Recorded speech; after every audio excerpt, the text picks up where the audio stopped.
Hey YouTube, how you guys doing tonight? Kevin here coming at you with another video. We are working on Brian's motor teardown. Right now it is snowing like crazy, so we are going to be doing a teardown on this motor. We're doing a complete top end. It's getting high compression. Now if you haven't noticed what this engine is, it is a Yamaha GT80. And he wants to make a little bit of a sleeper bike out of this, so we are going to do some modifications to this. And one is being a high compression head. We're going to change the transmission, and we're going to do a whole bunch of other cool stuff to this bike. So that's what we're going to be doing. I have a couple things I want to share with you guys first. One is this super awesome gas can. It is a we call it for dirt bikes, and unfortunately the tip is separate, but it's all made by Tough Jug. I am not sponsored by them. This is my own gas can. I purchased this with my own money. It was not given. This is a 2-gallon. They make a 5-gallon, and I think it's a really awesome tank because I have a lot of mini bikes, and this is a cool tank. So I wanted to show you guys the part number in case you want to purchase one of these Tough Jugs. I like it because you can tip it completely upside down, no fuel leaks out until it has this little lip right here, sits on the rim of the tank, and you push it down, and it will the fuel will come right out of it. And it's internally vented. So here's the part number if you guys want to buy one. It is, I don't know if it's focused or not, but I'll just read it off to you. 28-1122. Tough Jug. A really cool quality gas can. I love it. Alright. So that's the first thing out of the way before we tackle that. Second off, I want to talk to you guys about is in this. You guys have been absolutely amazing with your questions, and I have answers. So, this is an old directional that I had kicking around, and it's been in a drawer, and you look at it, the sun has faded it, and I'm going to show you guys how to bring all that back. But what we're going to work on right now is the meat and gravy, the potatoes and gravy. You can see how the inside of the thing is all rusted out. What does that mean? That means that this is going to have some bad connections. Now, I'm going to start this in this video, but it's going to take like 2 days to do all this, okay? So we're going to start it today, and then we'll work on it at another time, okay? So before we start on his, I'm going to show you guys how I clean these up. I take well, don't take your mom's or your wife's, but go get yourself one of these cookie sheets, not cookie sheets, like these little bread pans, they call them. And you can get these right over at the dollar store for $1, real cheap. And you can use a plastic one too, it doesn't really matter. I don't think they make a plastic bread sheet, but I'm a mechanic, not a cook, so I don't know. Just something that looks like this, metal or plastic. Okay, what I do is I dump this right here like that. Don't matter if the wires are in or out, doesn't really matter. And then I grab, let me get this over here. Oh, right. Okay. Vinegar. Now what we're going to do is we're going to, a couple of things about this vinegar. The vinegar works best at about 70 plus degrees Fahrenheit, okay? It will work at a lower temp, it just takes a little longer. So 70 degrees, keep it in the house, keep it someplace sunny, whatever. That's what you're going to want to do because that right there will keep it, that'll allow the acid to work. Alright, let me get something to open this up with because I haven't opened it up yet. Okay. Boom, boom. Boy, this is hard to open. Alright, it's cold, that's why. It's darn cold. Can't wait for winter to be over, guys. Alright. Now I'm just going to fill this up in this thing right here. The vinegar is also reusable. So, don't just dump it out. Keep it. Works on fuel tanks, all kinds of rusty stuff. I'm just going to fill this up. Just like that. Whew. And the vinegar stinks too, guys. Can you smell that? Yeah. Ugh. Ugh. I probably should have did this at the end of the video, but we didn't do that. Alright, so let me get this part right here cleaned up and we'll move on to the next piece. Okay, so I got that cleaned up. And I also want to talk to you guys a little bit about a product that I use. I am not sponsored by Super Clean. They have reached out to me and asked me if I would like to sample some of their products. And I said, sure, because it's a product that I have used way before they even asked me about this. Some of the stuff that we have personally used is the car care products. These are products that we actually use on our personal vehicles and have bought many times. And if you guys are looking for some good quality all-wheel cleaner, this is the stuff. And we use this on our Mazda 3, our 2020 Mazda 3. We used it on our Mazda 5. Stuff works great. And you can literally get this anywhere. Walmart, AutoZone, O'Reilly's, everywhere. Everybody sells it. So stuff is readily available all over the place. But a couple things, okay? A couple things. I use this product myself, but what I really use, okay, what I absolutely love, and this is the part that's huge for me because I use the stuff even at work. We even buy the stuff at my work, so that's a really cool thing too. So this is degreaser, and this is a solvent cleaner. Okay, this right here is what you would use if you're going to do pressure washing, that sort of thing. Couple of things about this stuff, guys. It is extremely strong. What does that mean, Kevin? That means that you want to put this on to a wet surface. You want to wet the vehicle or wet the part that you're doing first and then put this on it, because this stuff right here is so powerful that if you put it on a dry surface, it actually can fade paint. So you want to do this on a wet surface. It's great for that. And then obviously let it do its thing for a couple minutes. Do not let it dry, and then spray it off, and you will have a very clean, awesome surface. So I love this, but there's also something else I use this on. Okay, and this is something that the Super Clean people don't even know, and I'm actually going to do a whole video on it. All right, but see this cap? I use 4 of these capfuls. This is brand new. The Super Clean company sent this out to me. So this little cap right here, I use 4 of these capfuls in my ultrasonic cleaner when I'm doing carbs, and it works wonderful. So there's something. I'm going to do a video on that and show you guys how I do that. And I have a pretty big ultrasonic cleaner, so I'll do a couple of different versions of it. But this right here is how I've rescued quite a few bad carburetors that were just, I'm not sure if it's going to make it or not. You know, this has been the product that I've used, so it's been a great product. And working with them in the new shop, not the new shop, but the tent where I work, we actually have a nice little banner. So I'll be showing you guys when we go out there, because we're working on Robert's bike after this bike. So well, during, not after or before. Tomorrow night we'll see that video and how far we're with that. So we have a lot of stuff. All right, so let's get into it. I'm gonna move this stuff. Let me move this out of the way, and then we'll get crack-a-lacking. Oh wait, there's more. Super Clean has a they're gonna be doing a giveaway on our channel to give away some product. So you guys are actually gonna have a chance to win some Super Clean product. And on my next video that I do showing working on Robert's bike where the banner is, we're actually going to start doing that. Then we'll talk about it and how that's going to all work. They make, like I said, all kinds of cool products.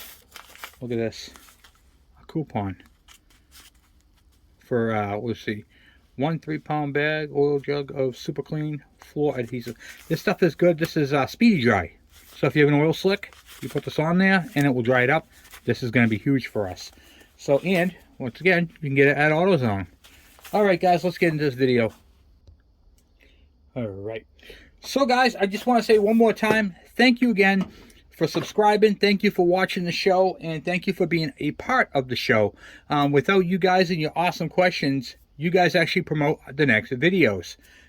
So you guys have had some amazing questions, and I'm just happy, really happy to be able to answer them. A couple things, like I said, about this motor right here. This is from a GT80, and it's Brian's bike. Okay, so we're going to make this thing into a little sleeper. So tonight we're going to tear down as much as we can, and then we'll continue it on. So it won't be all torn down in this video. I apologize on that. And then the next video will be Robert's bike, which we're working on. We have to do tires and all kinds of stuff on that.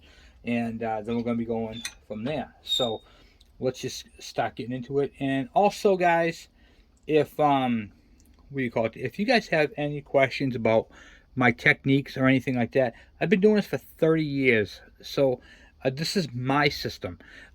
You guys can develop your own systems as you go, like how you put things aside, how you mark things and label things. But I want to talk to you guys a little bit about that real quick. As I said in my videos, use your camera, take pictures before and after. Okay? And also you can reference these videos as much as you want.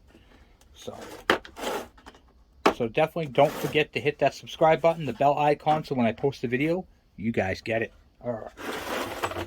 This is a SunX kit that I'm using right now. It does not come with this. This says metric, standard, shallow, and deep, and they're all impact. Okay, so we're going to move this right here. Sorry if I get in you guys' way.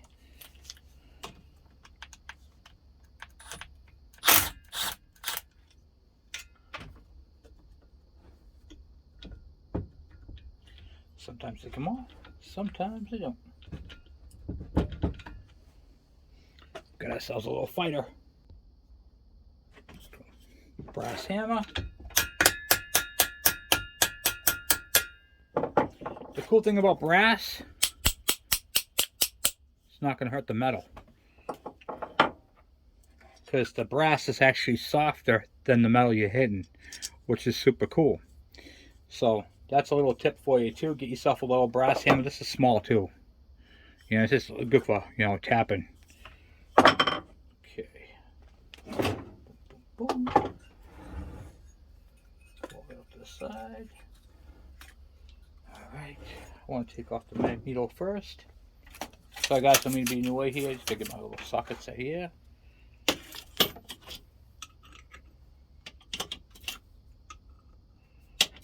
Alright.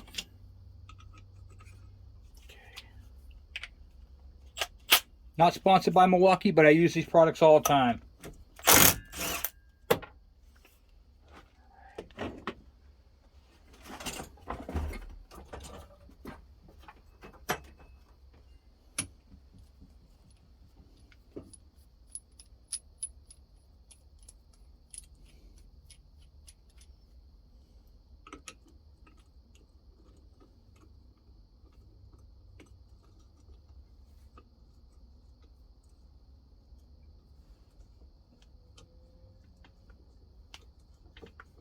So what I'm doing now is I'm installing my puller.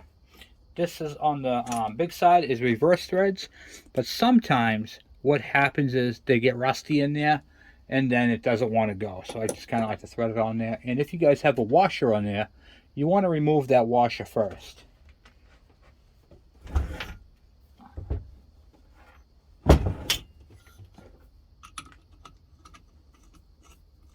Because it can cause it to hang up.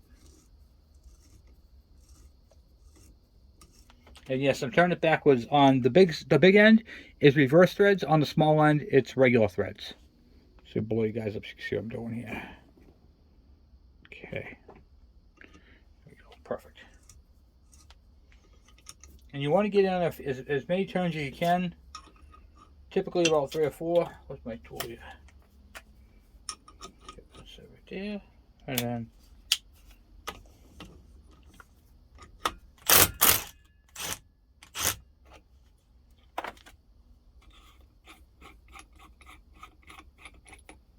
and what I always do, back it out. I got a little Wiseco bag that I keep it in, just to keep it safe so it doesn't get marred up with any, you know, hitting any other tools in my toolbox where I keep it. The inner washer, outer washer, so you should have a flat, a lock, a nut. Okay, now we're going to go ahead and remove the Magneto. Using a M3, a number 3 Phillips, if you can. Nope, this one's a number 2 Phillips. This one, these really do stink to come apart because a lot of times those are going to strip out. So let me grab this. This is my Mac set. It's got pretty much everything in it. Okay.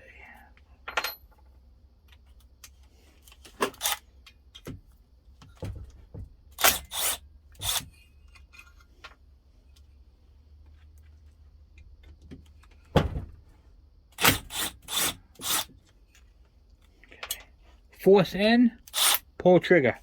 This is an impact driver, so it does the impact, which is nice. Now, if you see the sensor right here, this plug? Show this plug right here real quick. Okay. This plug right here, when this comes out, this right here is just a regular basic plug. But if you have like a RX, what do you call it there? The RX 50 there, that's actually a sensor that I put in my bike from an RX. That's my neutral safety light plug. So, pretty neat because we're going to be putting those gauges on that bike. And then, this is just a basic system. There is no charge coil on this. Oh, there you are. Alright, there is no charge coil on this at all. This is just a, whatchamacallit there. Charge coil for the points, and condenser. And the little wick for the, whatchamacallit there, to lubricate them. The best way to store this, if you're going to have one of these, put it in the Magneto so no damage can happen to it. Then I take the 2 screws and I stick them onto one of the magnets. Okay. Then I have a keyway. You want to keep this all together. There's your Woodruff key. Stick it to a magnet. Okay. Now I don't have to worry about anything I just took off this motor. You always want to pull that off before you take off the jug. That's next. Alright, so let's get this jug ripped off. Boom, boom, boom. Put myself right in the way. There we go.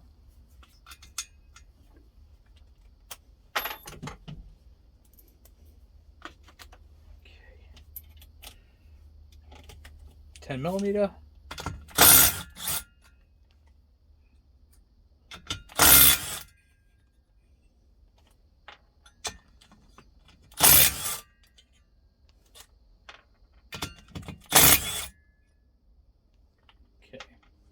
You should have 4 nuts, 4 washers. Uh-oh. What do we have here, guys? Are you guys seeing what I'm seeing? I'm seeing a brand new piston. Someone went and put a brand new piston in this machine.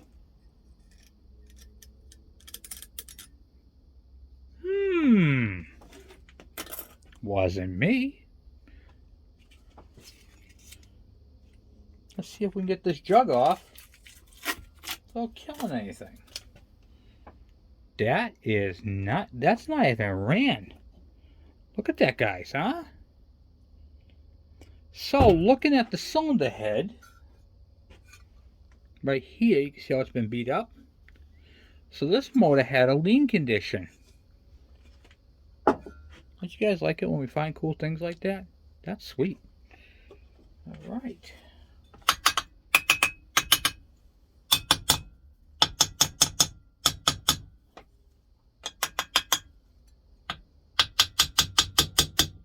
Okay.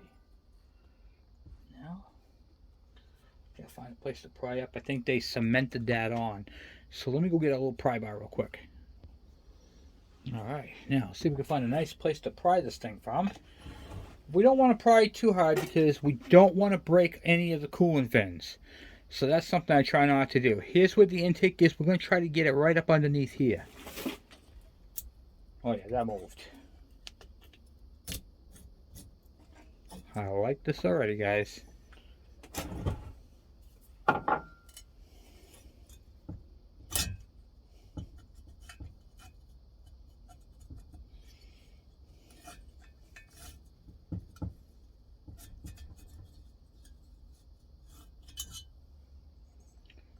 Ooh-wee.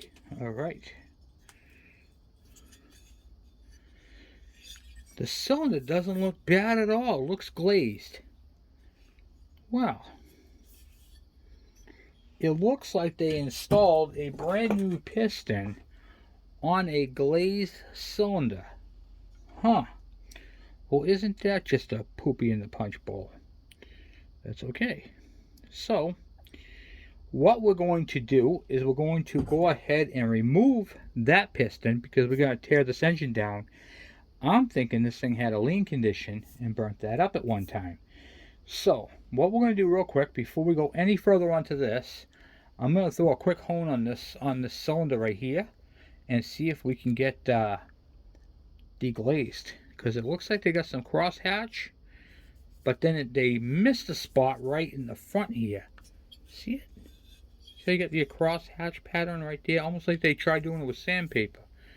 Alright, so let's take a moment, slide that back.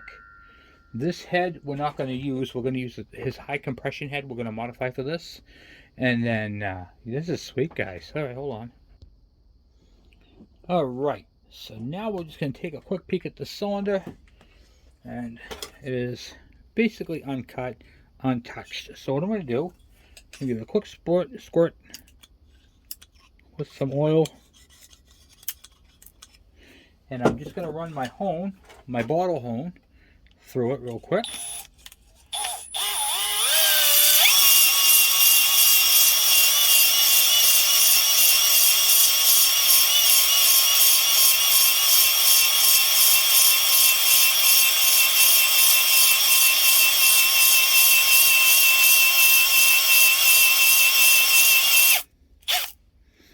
Just deglazing it, that's all I'm doing. I just want to take down the shiny so that the ring seats properly. So if you have a glazed cylinder, or they call it cylinder wash, what will happen is that the ring won't seat properly into the cylinder. So you really want to make sure that you clean up your cylinder. This is a cast iron cylinder, so it's not nickel-siled. Okay, so I'll show you this. When do you see this?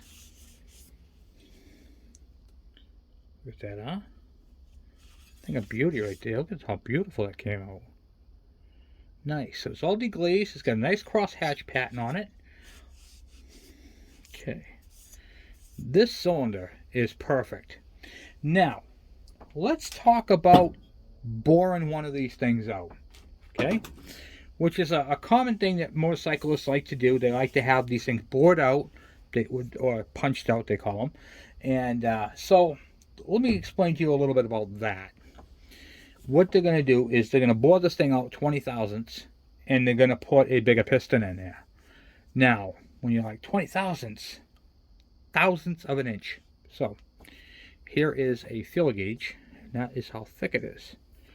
Which, in contrast, is, let's see here, see if I can show you something up against it. Okay. It's not much at all. Put it right next to the piston. So you're going to bore it out that much more. Let me tell you what's going to happen. Actually, if you, this is a 20 thousandths, so you'd have to use a 10 up here and a 10 down bottom, because it'd be all the way around to make 20 thousandths. Okay? You're not going to feel this type of power. You're not going to feel that at all. This is obsolete power. Okay? It's not, you're not going to have any more power, because, here's why, you're not putting a big enough piston in it to make more power. Okay? So, on these little bikes, here's the rule of thumb with these little guys. Alright? You bore a cylinder out on one that had a lean condition or has heavy scoring in it. Okay? Then you bore it out, and that cleans it up. You're not going to get more power, but you'll be able to reuse the cylinder and use that piston. Now, I did not know this had a brand new unused piston in it. Okay, I'm talking brand spanking new piston and ring, and you can tell by that crown it has never been fired. So, do we take that piston out, send this right here out to be bored out 20 thousandths over, and then put another piston in it? No, that's a waste of money. It's already been done for the bike. So we're going to use our expertise another place. Where can we make power? Anybody? If you said the ports, you are absolutely correct. There are different things that we can do to make more power using these ports. Okay, we can port these, we can clean them up, we can make them wider, make them bigger. So there's all kinds of things that we can do. Now, there is a thing with these, if you go too big on the ports, because you have to use the bottom of the piston to push the fuel and air mixture up into these ports. the transfer ports, and on top of the piston. So we don't want to go over the top big, but we can make more power porting the cylinder than we can changing out the piston. So that's the direction we're going to go in. Hopefully that helps you guys. Alright, so now what I'm going to do is I'm going to yank that piston off because we don't want to damage that. That's a brand new piston. So we want to definitely make sure that we, what do you call it there? We save it and make sure it's nice and clean and nice and perfect. Okay, so now what I'm going to do is slide this off to the side. We know that's good. We're going to take a little care of this. We're going to pull the piston ring clips off the side here if we can get them out.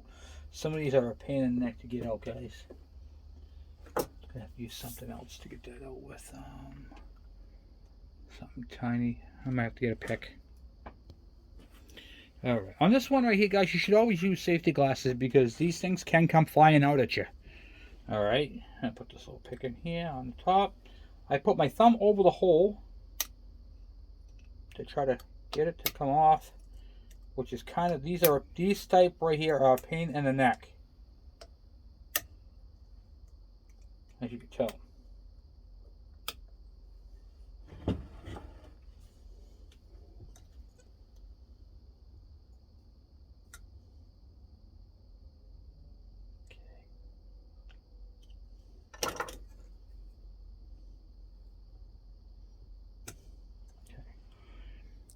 Always want to make sure you get at least one of them out. Do not lose these clips. They're very important. Now, let's see if I can get something to push that through with.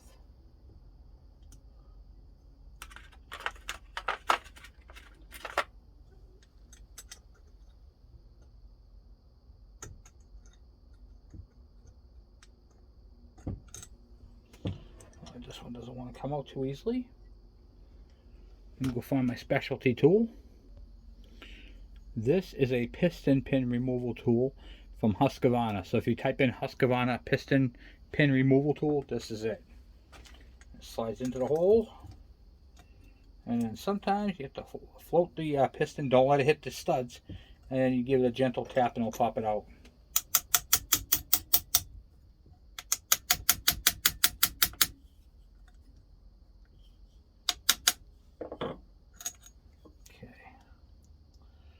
Then I'm up to the bank, so I have to get something smaller. So then I'll use one of my 1/4-inch sockets and tap on that. So float the piston again so it doesn't hit. Brass hammer. Beside you go.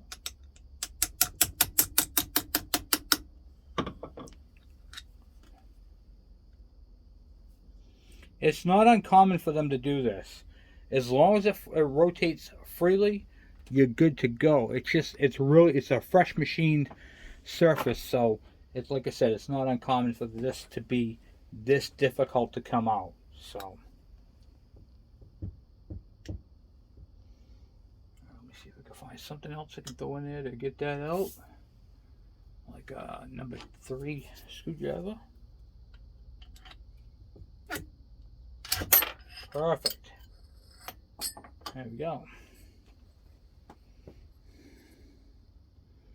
Looks like they boogered it up right there, but that's nothing. We can clean that up. Looks like they might have dropped it. That's all right. As long as it's indented, not outdented, that's perfectly fine. That's a brand new piston, guys. Brand new piston. Brand new wrist pin. Bearing. Brand new wrist pin. Someone spent a little bit of money here, guys. And it's a wise coat too. You can tell by the number. So it's got a wise coat, and then the arrow always faces the exhaust. Alright, so we're pretty good there. Happy with that. Sweet find there. Checking the rod for back and forth. So your rod should move back and forth, but it shouldn't have a tilt. It should be just straight back and forth. Okay, this one does. It's good. Crank bearings feel good. Yeah, like that. Perfect. Look at that, huh? Nice. All right, good. We're good there.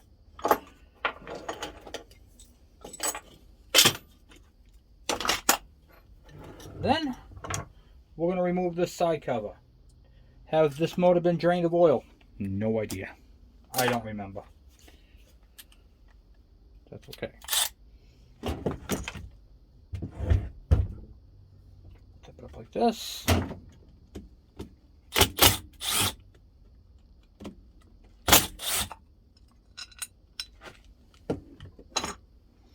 Oil pump line.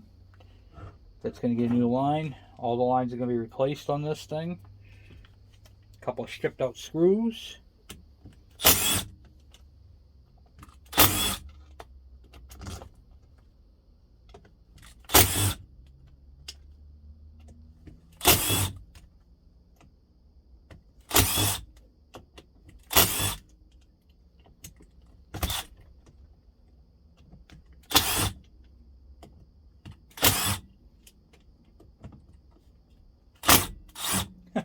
That bit even took out the stripped out screw. Alright, so on these ones right here, they're all the same. This engine right here, so I didn't have to make a pizza box and put, there is actually one different screw, which is this back one here. But other than that, they're all the same. So you only have one that you have, maybe two, that you have to look out for. But I believe it's only just one on this one. Okay. Then, tip that down. There's a bolt here on the back side that we have to get that out for the, that's a keeper for these. You can actually just bend it up if you want. This is what we're going to do. Why take out a bolt? We don't have to, right? And then once you put it back in, you just tap it down, it'll go right back into place. Okay, we got that keeper bolt right down bottom. Okay. Alright, so now what I always like to do is I like to pull the oil pump off if I can. Some of these are a bear to come apart and they like to just come apart when you're taking it apart. So there are two screws down bottom here, two Phillips. I don't know if you can see that or not. Two number 2 Phillips right in there. So see if I can blow you up. There's one right there and there's one on the other side right there. Alright, so let's get that off. Boom, boom, boom. Okay. Motor's coming apart really nicely too.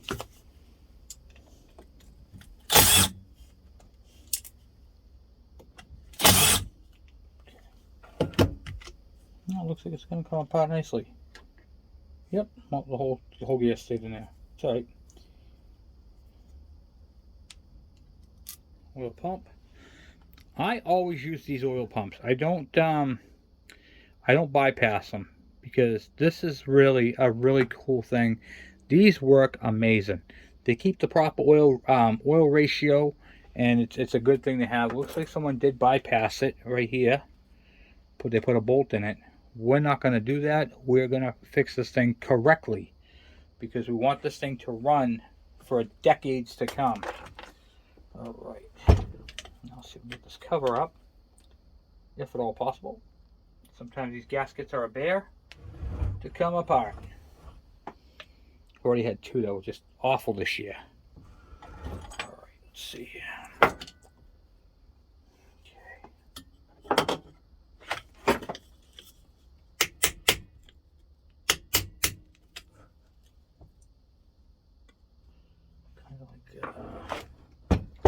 Find a good place to tap on it, you know.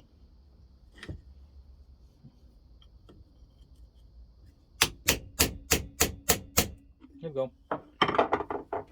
We got it. Okay, there's all coming out of it. All right. So what I'm using is I'm using my pry bar. It's flat, and it can grab a large area. And you find one where it's sticking up the most, and then you can just pop it off that way. Okay.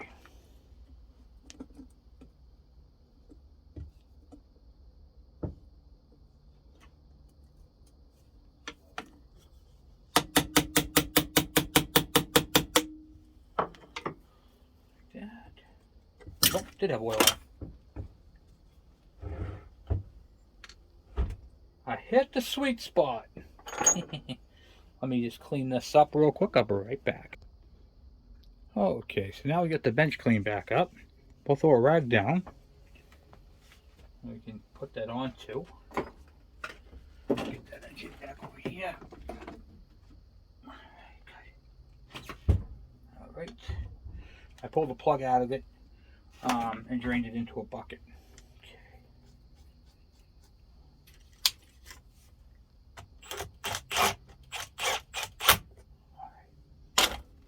Cool. And then we'll tip it on the side. Alright. Back in business. Alright, now wait. Pull this part cover off. So let's get that cover back up.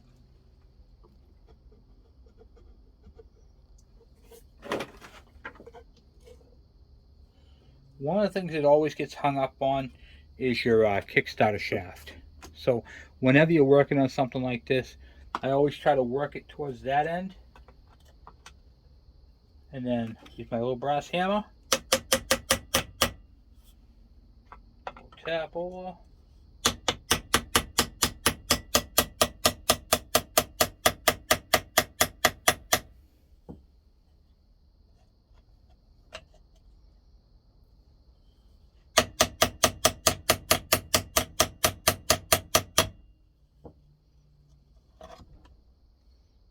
That's it.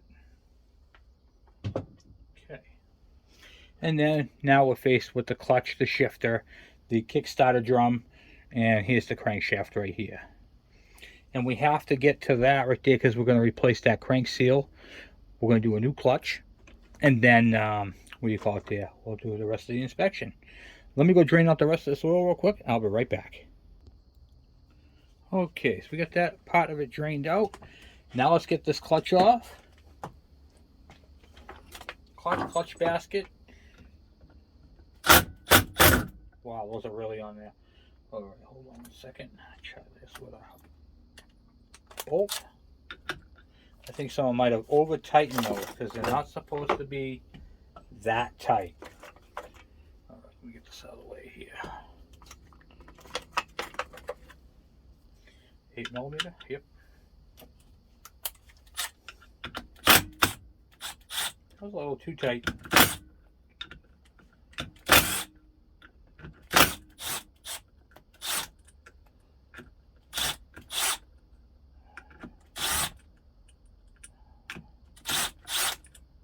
Alright. 4 springs, 4 bolts, long springs.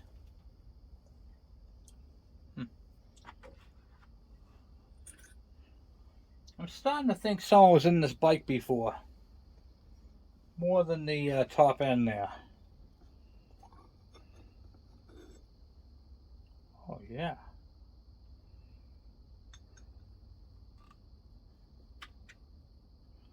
It's a brand new clutch. It's been sitting a while.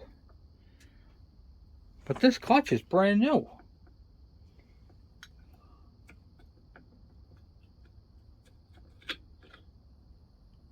The ring, yeah. Don't ruin that, I'll lose it. Just clutch the ring, spacer ring. Clutch is sticky right there, but yeah, this is thick. Oh, they smoked it. Look at that. See right there? I'll show you this, guys. That is a new clutch. I knew it was a new clutch. Because I'm looking at it, there's no way it would have survived that. Show you guys what a smoked clutch looks like, a disc. Okay, let's see if we can blow you up here. Do you guys see all that swirly, those lines going around it? That's in the clutch drum itself, which is a disc. Yeah, that's all. Pull this one out. So it looks like they used old discs on a new discs on old plates. Guarantee that's what they did. wow, those clutches look like brand new. And they do. They are thick. I mean, you can't feel them from here, but I can see them. We're going to measure this out. Not tonight, but at another time. I know that's a new clutch. Tell by looking at it. Yeah, that's part of it. So they smoked the inner drum. This inner drum is junk. Oh, yeah, I can feel the grooves. You guys hear that? There's 2 grooves right there that go the whole... Oh, yeah, that thing is really smoked. That's what they did, guys. So they rode the clutch on this a lot. That's what happens. Here's the plunger right here. Right here. And on the other side of this is where that rod comes to. Let me show you that real quick. A little bit more oil, I don't care. On this side over here, here's your shifter rod right here. If you can see that now, let me put you on with this. Blow you up. So when you pull on the clutch, it activates this rod right here. Well, this rod is inside that shaft with this, and that pushes on this part right here. And that's how it does it. So this part stays in there. You can replace the rod if you need to. So that's all very important stuff. All right. Very interesting. Now let's see if we can't get that nut off the middle there for the clutch basket, and see about taking this off. Holy crap, that's crazy, huh, guys? Okay.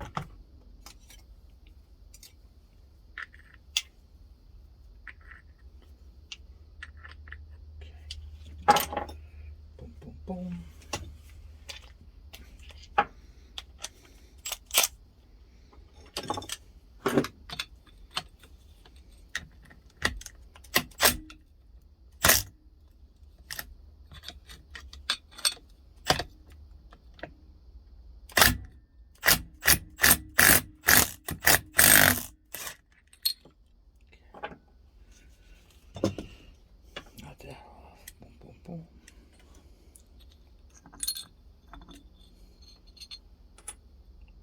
There's a thrust washer on the backside too. It's a real thick one.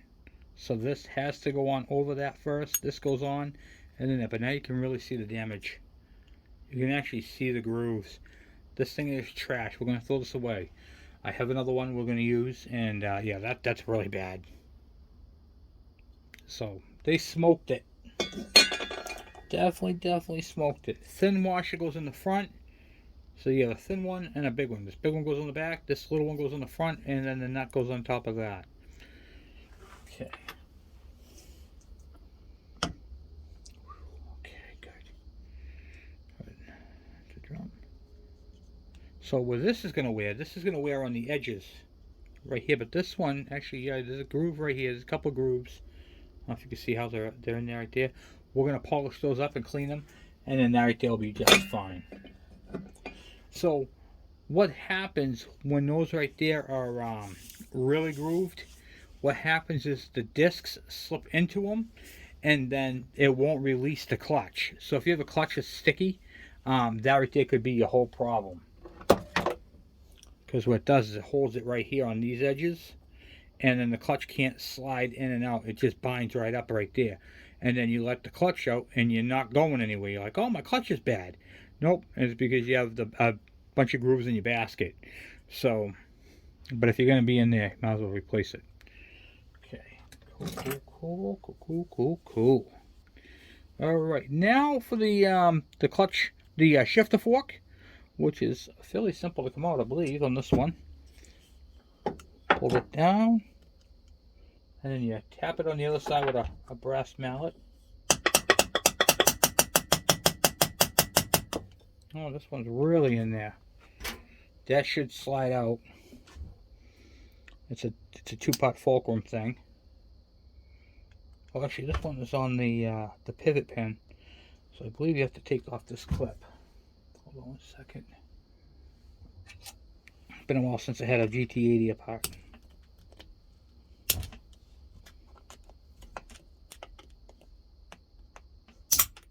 Okay. Clip. And then that should come off. pin.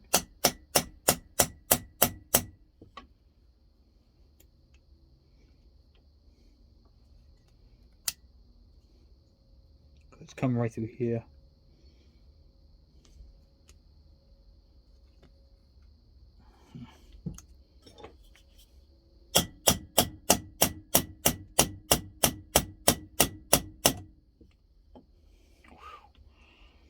They must have shifted hard.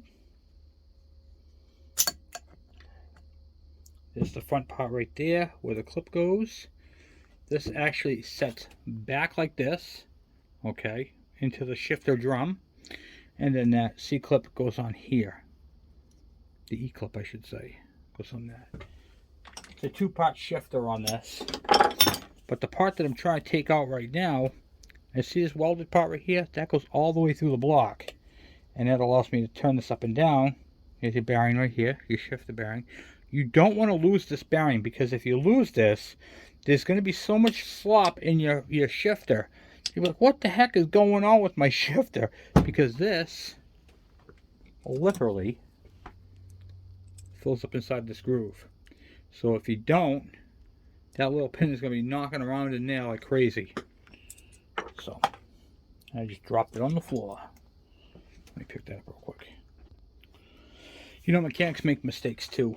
So I'll show you what I forgot to do. There's an E-clip on this side too.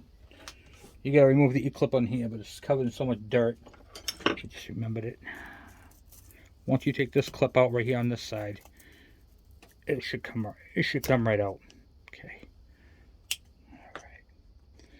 Also too, as a rule of reference, you can clean up the shaft a little bit if you can, and that will help it out too.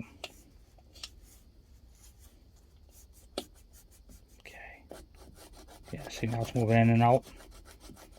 There's a seal back here. So you got the washer and there's a seal. That seal is responsible for almost all this oil. So we're going to replace all that. We're going to replace the shifter seal, the output seal, and the crank seal. So we're going to get a seal kit for this motor. Alright, but right now we're just trying to get this part out. And then it comes to this side over here. And you have to tap it with a hammer. Not a steel hammer. Use a brass one.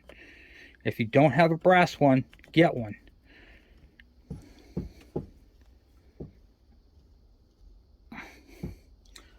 You see how much trouble I'm having getting the shifter out.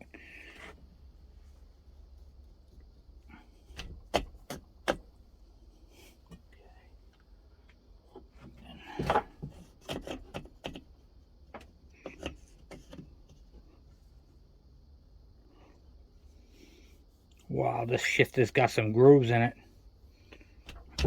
Okay, hold on.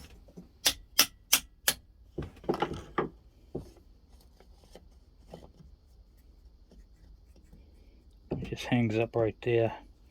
I'll have to get a drift. Okay, I thought I was recording there for a second.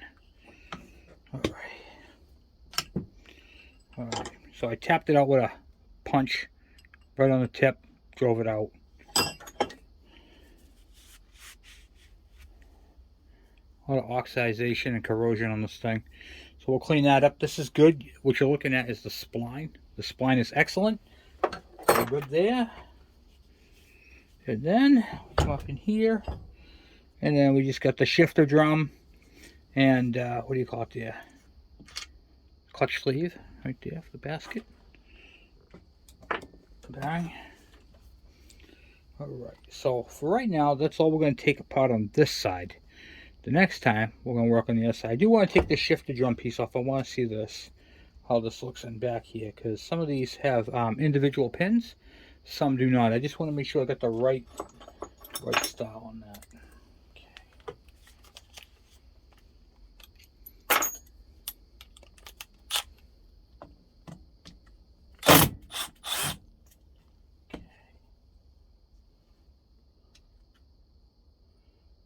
Yeah, it's got the 4 pins. Okay, good.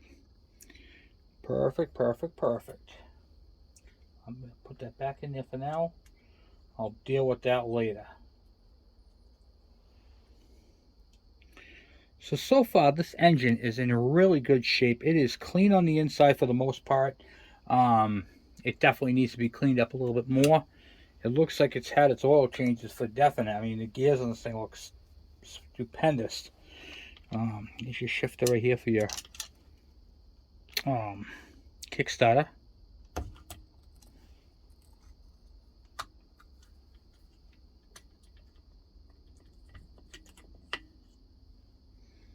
That's how you remove the Kickstarter. So that's perfect condition right there. There's a thrust washer back here too. Can't get stuck on the thing, but make sure you have your thrust washer on there when you put your shifter on there. And yeah, she's in good shape. I mean, everything's just nice and clean. It's in spectacular condition. Very happy with this. So we're going to replace that crank seal. So this, typically when you have a lean condition, okay, if you're burning your engine oil, this is the technical part. If you're burning your engine oil, it's typically this seal right here, because you're taking the oil from the transmission and you're burning it. If you have a lean condition where you see a lot of white smoke, that would typically be this seal right here, because it's sucking air. Other than that, you're in pretty good shape. You know, there's not too many places where air can get in other than your gaskets and your carburetor if you don't hook up the oil injection unit properly. So not tomorrow night, because we're on Robert's bike tomorrow night, but the night after we're going to split the case. And I want a big shout out to Art, Arnie, and Miles. They sent me a super cool tool that we are going to use to split this case, and I'll show it to you real quick.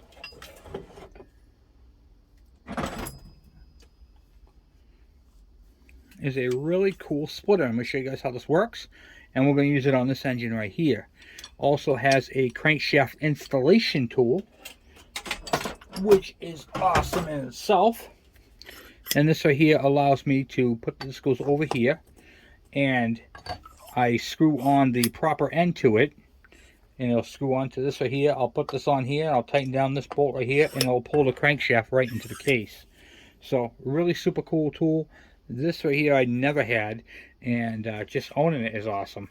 And it's adjustable. You can make it so it folds.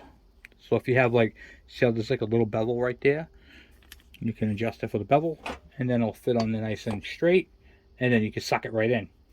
So really cool. And then the other one presses the thing out by that. So really neat tool, new tool for the shop, and yeah, we're going to be using that. So I just want to say thank you guys for hanging out with me. Thank you for going on these adventures, and we are going to be making a ton more videos. So now that we're back in the session, and work is getting caught up, and I got my stuff all in a row, we're going to be doing a ton more tech videos. I have a lot of engines. I've got a 120 over there that we have to diagnose. It has first and third, no second gear, so we got to fix that. We have a KE100 that I have seals on back order, and once we get those, we're going to be golden to put that together as well. We have a I'm trying to think. We have a MT250 Honda doing that motor. Yeah, we have a lot of stuff, guys. So we have a lot of tech videos coming up, and once again, please hit that subscribe button and the bell icon so when I post a video, you guys get it. Well, thank you guys for watching. Thank you for hanging out with me, and I am